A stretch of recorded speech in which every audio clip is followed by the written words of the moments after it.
মধ্যপ্রাচ্যের রাজনীতিতে এমন একটি বাহিনী আছে যাদের নাম শুনলেই অনেক দেশের মধ্যে উদ্বেগ তৈরি হয়। ইরানের এই বিশেষ সামরিক বাহিনীর নাম হলো ইসলামিক রেভলিউশনারি গার্ড কর্পস বা সংক্ষেপে আইআরজিসি। কিন্তু প্রশ্ন হলো, আইআরজিসি আসলে কি? কেন এই বাহিনী এত শক্তিশালী আর কেন অনেক দেশ এই বাহিনীকে ভয় পায়?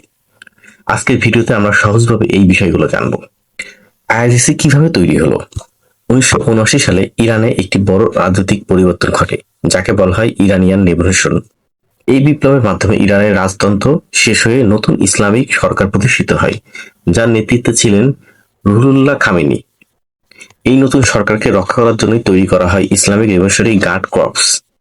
শুরুতে এই বাহিনীর কাজ ছিল বিপ্লবকে রক্ষা করা, কিন্তু সময়ের সাথে সাথে আইআরজিসি ইরানের সবথেকে শক্তিশালী সামরিক ও রাজনৈতিক শক্তিতে পরিণত হয়। আইআরজিসি কতটা শক্তিশালী?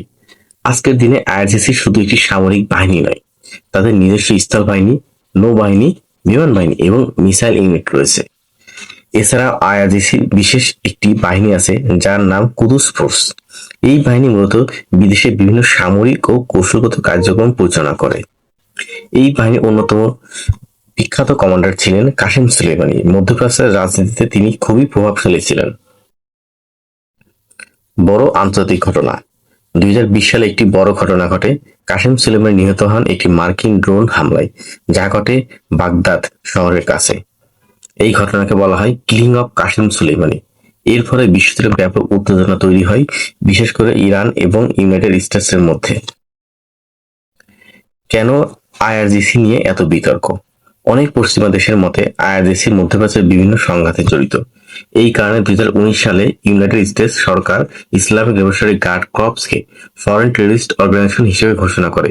তবে ইরান সরকার এই অভিযোগ সম্পূর্ণভাবে অস্বীকার করে এবং আইআরজিসিকে তাদের দেশের গুরুত্বপূর্ণ প্রতিরক্ষা বাহিনী হিসেবে বিবেচনা করে। ইসলামিক রেভলিউশনারি গার্ড কর্পস শুধু একটি সামরিক বাহিনী নয়, ইরানের রাজনীতি, অর্থনীতি এবং আন্তর্জাতিক কৌশলের একটি গুরুত্বপূর্ণ অংশ।